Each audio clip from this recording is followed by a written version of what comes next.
Alassane Ouattara, aux côtés de son homologue du Niger, Mahamadou Issoufou, dans la capitale nigérienne, pour cette troisième conférence au sommet des chefs d'État et de gouvernement du Conseil de l'Entente. Les pères fondateurs de celle qui est désormais la plus vieille institution sous-régionale ouest-africaine, créée en 1959 par le président Houphouët-Boigny et ses pairs du Niger, de la Haute-Volta, du Bénin, le Togo les a rejoints en 1966. Leurs successeurs de la deuxième génération de chefs d'État, dont le président de la République Alassane Ouattara, ont entrepris d'en faire un véritable outil d'intégration sous-régionale. En 2011, dès sa prise officielle de fonction, l'un des premiers actes de solidarité sous-régionale du président de la République Alassane Ouattara a été l'adoption, avec ses pairs chefs d'État du Conseil de l'Entente, d'une charte pour la réorganisation de la vieille institution qui était en passe de mourir.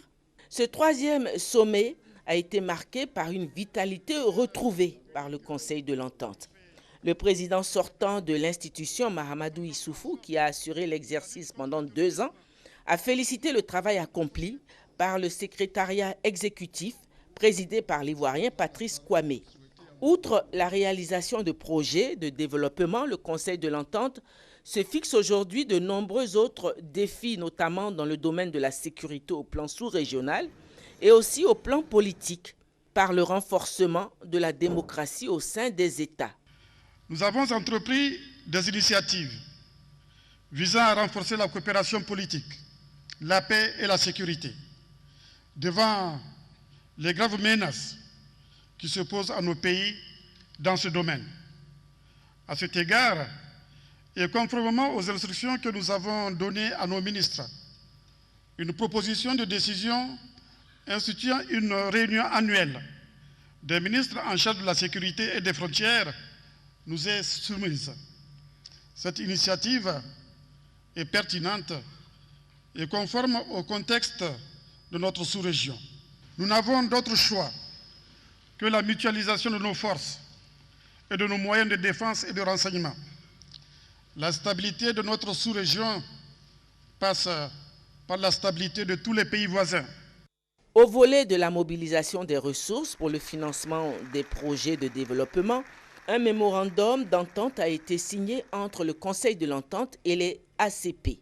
Cheville ouvrière également de ce renouveau du Conseil de l'Entente, le président de la République Alassane Ouattara. Ça fait 3 ans, nous n'avions pas tenu de sommet, en 2014 et en 2015, en raison de l'évolution dans la zone. Là, nous sommes heureux de nous retrouver. C'est le 3e sommet depuis la redynamisation du Conseil de l'Entente. Et je peux dire que notre organisme est sur les rails. Et nous sommes très heureux du travail qui est fait par le secrétariat exécutif, et nous particulièrement, puisque le secrétaire exécutif est notre concitoyen Patrice Kwame. Et je considère que cette organisation est un exemple.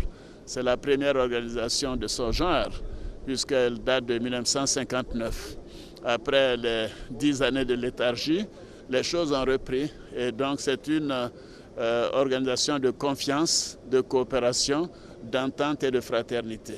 Et nous continuerons d'aller de l'avant. Un autre signe de cette vitalité, plusieurs autres pays de la sous-région frappent à la porte de l'organisation. La Guinée, le Sénégal, le Mali. À ce titre, le chef de l'État malien, Boubacar Keïta, assistait à ce sommet en tant qu'observateur.